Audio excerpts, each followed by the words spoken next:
Hello investors, I hope you had a fantastic day like I did. I was really excited to get a 3.5% gain today. I think that's a great way to start the week. Overall in aftermarket, we're seeing big gains with some of our picks too.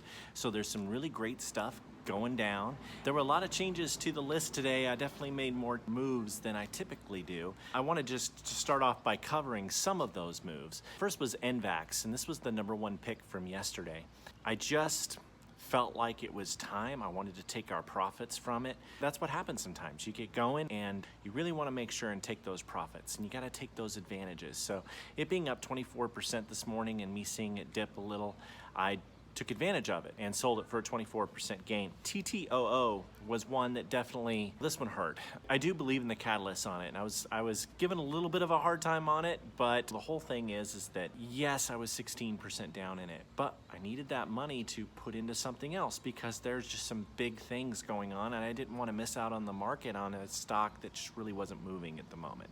And so that was a decision that I made. So sold TTOO for a 16% loss. Next was FOSL, Fossil. I should have sold this early in the day and I didn't, but overall ended with a 3% loss on it. For an insider, that's not great. Definitely usually see an increase in an insider. If I would have sold it at different times, I would have had an increase, but again, it was about having the opportunity to buy something else and get a bigger gain, and you just got to make those decisions.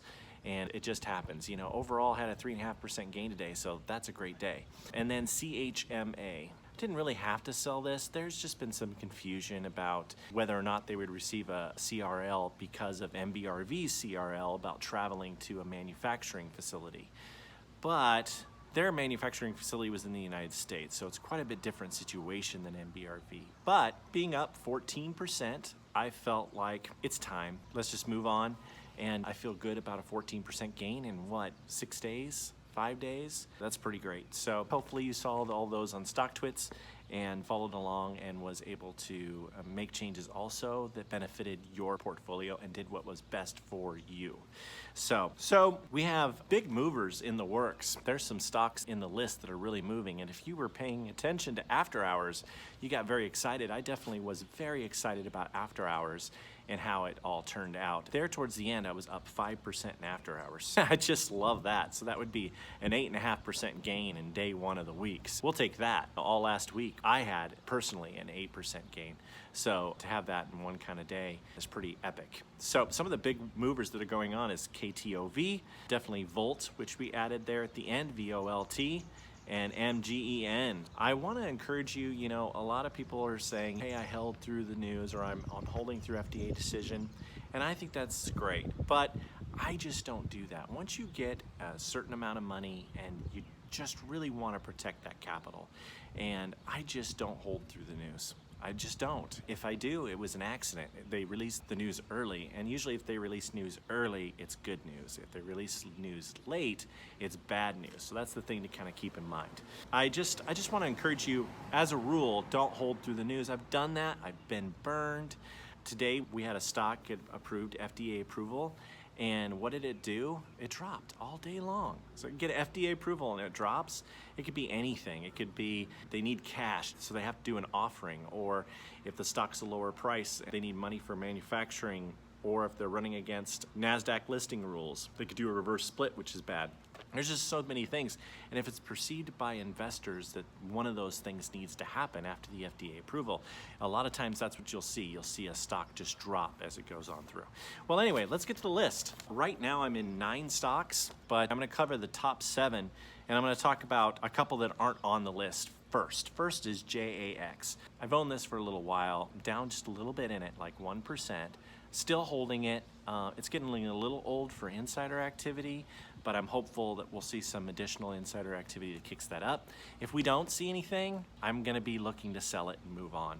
So JAX isn't on this list. I removed it from the top 7 just because there are better choices right now, and boy, there are so many opportunities. Today, with the selling of CHMA, the next PDUFA run-up that I'm interested in is ENDP.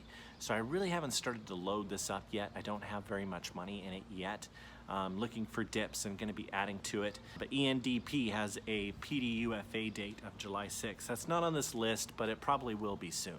Number 7 on the list is GRPN, Groupon. Groupon had a reverse split lately, and if you owned it during this reverse split, you just got hammered. Reverse splits are just bad for investors. They're bad for stockholders. But that's been done. The stock's now $21 a share now, so they don't need to do anything like that. There was really big insider activity today, definitely worth paying attention to. Right there at the end, I think a good entry point on this would be right around $20.66. This is like a 3-day type of pick, and it just happened. So you should be able to get a good price on this and get in on it, and I think it'll go up, especially with the country more reopening tomorrow. So I think this is going to be a great one to go. So I think you hit 25 a share. I think that would be pretty fantastic. Right now, GRPN with insider activity is a good bet. Number 6 is HCHC. It is still on here. We haven't really made a lot of money on this one. Actually, I'm down in it a little bit in my personal portfolio. But I just believe the insider activity was so strong that I can't take it off the list. This one is primed and ready, and I'm hoping for a big day tomorrow. And if we get a good day for retail, I could see this really, really flying. So HCHC, if you're not in it yet, I would think a 385 would be a safe bet to get into it, and I'm thinking of a price target. I'm hoping to get around 420 for it. Who knows what's going to happen, but we'll take a look at it closely. Number 5, MVIS. Now, MVIS is a possible buyout rumors, and this could get bought by Google or Microsoft. So the board of directors has a retired Google employee on there who still has a lot of ties to Google, and they could be working out a deal on this. Also, Microsoft has their hand already in the company, and I can see them buying them very soon. So if you're not in it currently, an entry point of around 170 I think is good. If you can get in around there, I think you're pretty safe. I think a price target of $3. This is like a lottery ticket type pick in that this thing could go nuts. That's why I kind of like it, is because they could release some news and or get a buyout. The sucker could just go crazy. Number 4, VOLT, Volt. So this had insider activity this evening. It is very, very fresh. It had 2 different insider buys, and then Friday it had 2 other insider buys. So we probably should have bid on this one anyway. I think it's got a lot more to go. I think a good entry point would be right around $1.49. And I think with the country opening back up, I think $3 a share is not out of realm for this. Although I'd be thrilled to get 2 to 250. Number 3, MGEN. MGEN. They just released encouraging data on their newest drug, and I think it's time to buckle in. I think this thing is going to go nuts. I think if you can get in it anywhere under 160, that's fantastic. This thing could be a possible runaway train, so it could go to 3, could go to 4, 5. I like MGEN. MGEN, that's a great one. And you saw me call that out this morning. That's a really good pick. Number 2, KTOV. This thing is on fire. Just love it. It helps other cancer drugs work better, and possible collaboration with Merck. So that is big news. And then number 1 is HRTX. HRTX has PDUFA date of this Friday. It's coming up. I think that this one will get approved. Now, don't ask me, because I will not be staying in it. I will be selling it. I always sell before news. I have certain rules and I follow them. But if you did want to hold one through the news and you wanted to see, hey, I wonder if Ray would think this is a good idea, this might be one I think it's going to get approved. This is a buyout candidate also. I could see one of those opioid companies just buying them out and making sure their drug never sees the light of day. And that's kind of a horrible thing to do, but I could see it happening. Anyway, HRTX is a terrific pick. It's been up for us already, and I think it's going to continue all the way to the date and or get approved. But I will not be holding it through FDA news. I just won't. No matter what, I will be getting out of it early. Just kind of keep that in mind. I hope everyone is finding this list very enjoyable. I do lots of research for this list, so if you could hit that amazing and most wonderful like button, I very much appreciate it.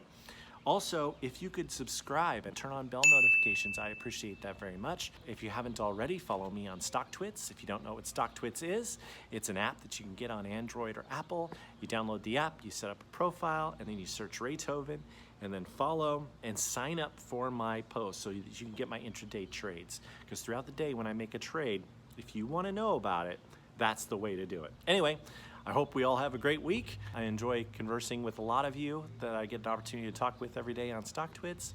Raythoven signing off.